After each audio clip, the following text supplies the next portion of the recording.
Tapos ano, kanina nagtapas ako doon ng mga damo doon sa amin, sa aming bayan. Ngayon dito man kami sa ano, sa beach, nandiyan yung beach. Gumagawa ako ng balon. Yan yung balon na ginagawa namin. Gumawa ako ng kurma para sa buhos. Kasi may tubig na eh. Gumawa ng kurma para mabusan. Kasi gumaganon yung buhangin, malambot.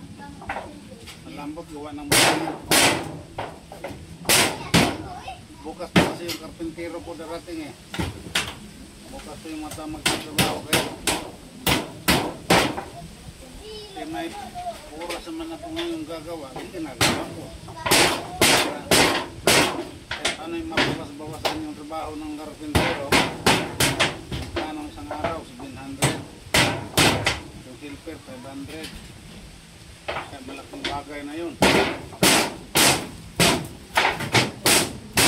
Nakakatipid ako doon sa libon.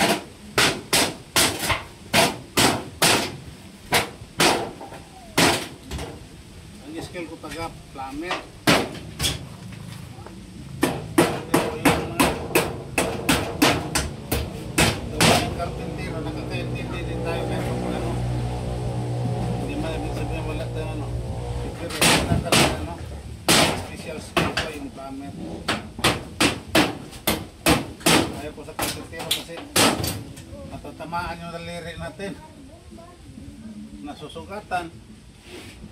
Buti yung plumber kasi hindi apurado yung hindi ano yung trabaho ba. Hindi minamadali.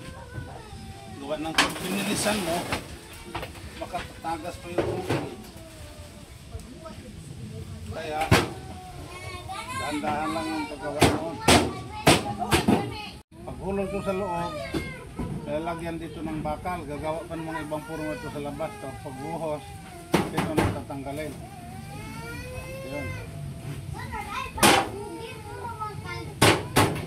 Kasi nagkikip din yung buhangin.